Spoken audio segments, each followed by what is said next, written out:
on this programme, we love to try and raise your spirits and give you some respite from all of the politics as well. And one of the ways we do that is with our Rural Spotlight. Now, you all know that I love living in the countryside, and I also love animals, as indeed do our children. What you might not know is that is all very good for the young ones and for their health and for their mental well-being as well. Now, my next guest, Donna Marie Edmonds, is the Chief Executive Officer of Farms for City Children. It is a brilliant scheme that was founded by warhorse writer Michael Morpurgo and his wife Claire. And it's not just Farms for City Children. More than 128,000 people aged 11 to 24 recently took part in the £33 million Our Bright Future scheme. 31 projects improved 3,000 community spaces, created 350 nature-rich areas, from a vandalised churchyard in Hull to a rewilded quarry in County Down. Programme was led by the Wildlife Trust and funded by the National Lottery Community Fund. And almost all of the participants felt that their confidence had been improved by taking part, while 86% said it had improved their mental health as well. 2/3 said their appreciation of the natural world and belief that they could make a difference to their local environment had significantly increased. So that is absolutely brilliant. And I'm thrilled to bits to say Donna Marie Edmonds joins me live now. I did know a little bit about this scheme before via Michael, but I just want to underline, that's why I read out quite a lengthy lead into our conversation, helping young people, helping our communities, and helping our environment. It really is a box-ticking exercise that ticks all of the boxes positively.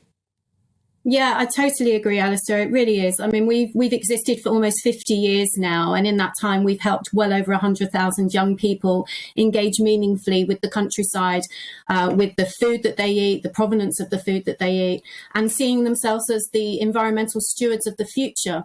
And in that 50 years, I would say that, far more recently, it's become so much more needed, that nature connectedness and its links, the direct correlation to good health, physical well-being, and also excellent mental health. That's just been something that's now being surveyed more frequently, and the piece of research that you just pointed to is yet another example of the canon of research that is demonstrating how crucial it is that we equip the next generation of young people with access to the countryside, so they can see themselves in the green economy and the rural economy as well.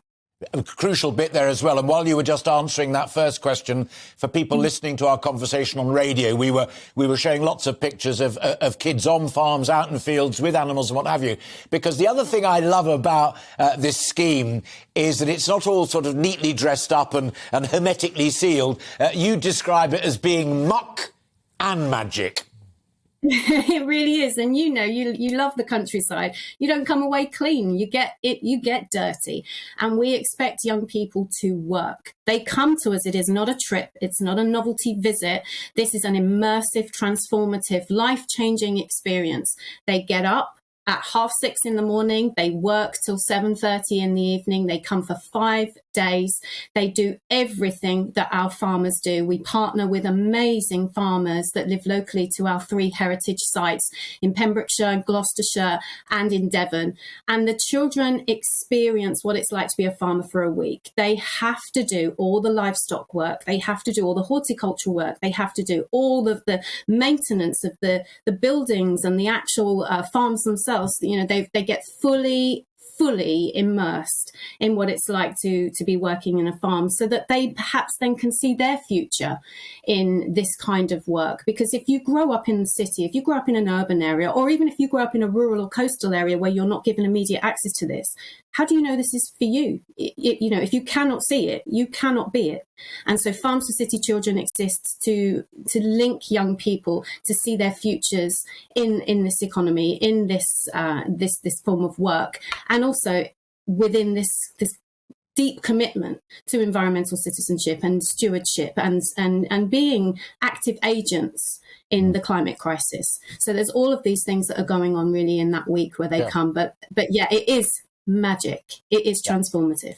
Muck and magic. Muck is a very important part of that as well. And mucking out, as we do, as those of us who are blessed to own horses.